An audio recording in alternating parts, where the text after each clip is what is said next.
for being stuck at home on a rainy day would be to show you guys how to use, how to create charred punk wood. This can be used with flint and steel or anything that will create sparks, doesn't matter what that is, or you can use it as a coal extender if you're going to use char cloth. So what is punk wood? Punk wood is one of those things that's hard to describe until you come across it in the woods. A lot of times you come across a rotten stump. Not rotten, because if it's rotten, the wood is going to be completely soaked. But what you want is something that is not quite rotted yet. It's going to be this wood here that is spongy. So you can see if I squeeze it, it kind of bounces back a little bit. It's not brittle, it's not falling apart, and it's not wet.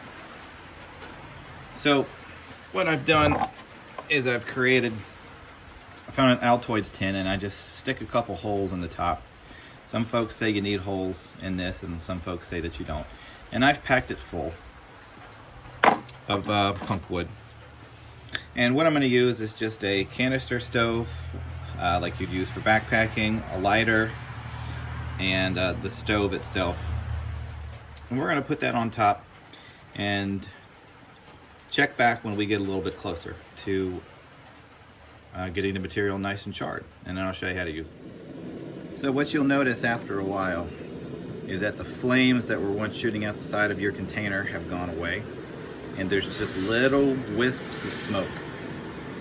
And this is the point where I usually turn it off, let it sit for a couple minutes, take a glove, take it off the heat, and check and see. And if everything is completely black in there, then we've got charred punk wood. Simple as that. So you can see now the wood inside of the tin after just a couple minutes is completely black. And you want to be careful when you get this out that you don't immediately open it up and expose it to oxygen, because the deprivation of oxygen is what allows it to char. Just like anything with fire, oxygen is one of the most important things in creating a fire, so you want to keep that oxygen away. Otherwise, they might completely smolder, in which case you would just close up the char tin. And this is just an old Altoids tin. It doesn't need to be an Altoids tin. It can be any number of tins. So I'm going to attempt to show you on camera. I'm sure how well this will work, but here I've got a piece of flint. This does not grow naturally around here. Quartz can be found, but flint not so much. And this is a piece of old rag that's 100% cotton that I just got from an old thing at Walmart. So the first thing that you want when you're doing flint and steel, when you're looking at your flint, you want something that's got sharp edges.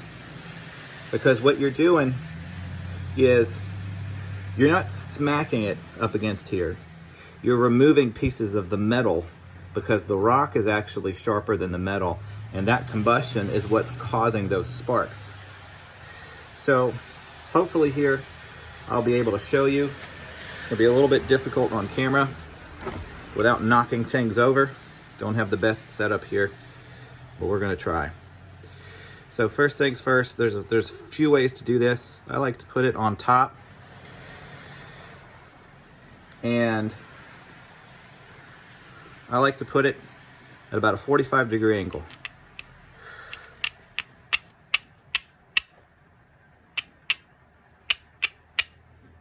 All right, so you can see right there, there's a coal.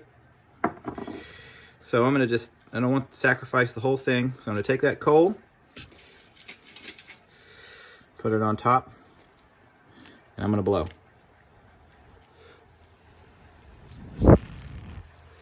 And so just like that, we have punk wood that becomes a coal extender. Now, we call it a coal extender because this piece, I'm gonna put it in here so I don't burn myself.